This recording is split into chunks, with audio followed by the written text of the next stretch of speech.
शाम को 4 बजे से लेकर 7 बजे के बीच में शंकर और पार्वती के भ्रमण का समय रहता है। मेरे देव अधिदेव महादेव और माता पार्वती के भ्रमण का समय, भगवान शंकर पार्वती घूमने को निकले। इसलिए हमारा सनातन धर्म कहता है शाम के समय पर माताओं को झाड़ू नहीं लगाना चाहिए, शाम के समय पर माताओं को चूड़ी बिछिया नहीं बदलना चाहिए, शाम के समय पर माताओं को मांग में सिंदूरा नहीं भरना चाहिए, शाम के समय पर माताओं को बाल नहीं बांधना चाहिए, शाम के समय पर माताओं को चौखट पर नहीं बैठना चाहिए। उसका कारण क्या है? क्योंकि पार्वती जी ने भगवान भोलेनाथ जी से कहा था कि तुम मुझे रोज शाम के समय प्रदोष काल में भ्रमण के लिए लेकर जाते हो, मेरे लिए आज्ञा क्या है? शंकर भगवान ने कहा सुनो पार्वती, मंदिर के अंदर नंदी रहता है, जाने वाला यात्री जब मंदिर में मेरा दर्शन करने आता है तो नंदी के कानों में कहकर जाता है कि शिव जी को मेरे यहाँ लेकर आना।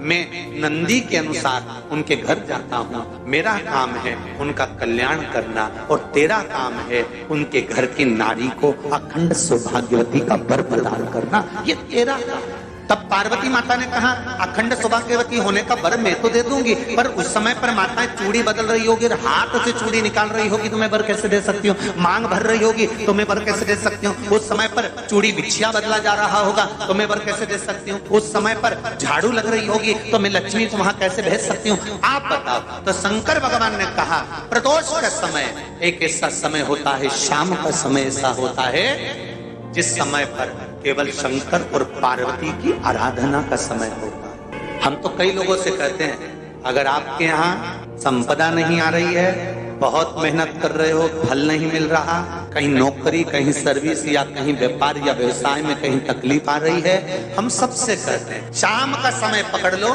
शंकर जी के मंदिर में दिया लगाना प्रारंभ कर। शिव मंदिर में अगर दिया नहीं लगा रहे हो तो बेलपत्री के पेड़ के नीचे दिया, बेलपत्री और शंकर जी के मंदिर में दिया नहीं लगा रहे तो शंकर जी के मंदिर के बाहर चौखट पर दिया लगा। इतना भी नहीं कर सकते तो अपने घर के बाहर अपने द्वार पर दिया लगा दो और शंकर जी के नाम का श्री शिवाय नमस्तुभ्यम बोलकर शंकर भगवान को याद कर कर अपनी कामना कर कर बाबा का स्मरण कर कर पंचाक्षर मंत्र नमः शिवाय, षडाक्षर मंत्र ओम नमः शिवाय, द्वादशाक्षर मंत्र ओम नमो भगवते वासुदेवाय, जो मंत्र तुमको याद है उसका स्मरण कर कर लक्ष्मी हो चाहे नारायण हो चाहे राम हो चाहे कृष्ण हो, स्मरण कर कर शाम के समय बाहर दिया लगा दो, दरवाजे के पास लगा दो, वो सुनेगा जरूर, आएगा तो उसका वेलकम जरूर होगा और वो कुछ देकर जरूर।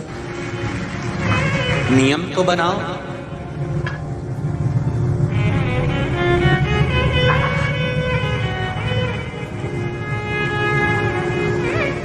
उसकी चौखट पर जाकर कहना पड़ा।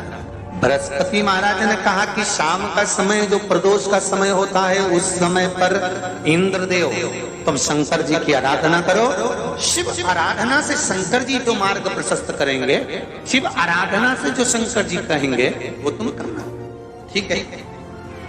आराधना करी बाबा भोलेनाथ जी। मालूम नहीं था इंद्रदेव को, बृहस्पति महाराज ने प्रदोष की महत्वता समझाई तो प्रदोष का समय जानकर शंकर जी पर 7 बेलपत्र प्रदोष के दिन इंद्र ने समर्पित कर दी बिना सोचे। कितनी बेलपत्र? 7। प्रदोष का व्रत करो चाहे ना करो, मंदिर में चढ़ी हुई बेलपत्र को उठा लो, बेलपत्र का ब्रह्म कमल बना लो। ब्रह्म कमल का मतलब होता है डंडी बीच में रहे, आसपास पत्तियां रहे। 7 पत्ती का ब्रह्म कमल बनाकर, जैसे ये पत्तियां हैं एक जैसी रखी हुई हैं तो इसको फैला लिया, 7 पत्ती को आपस में फैलाकर ब्रह्म कमल।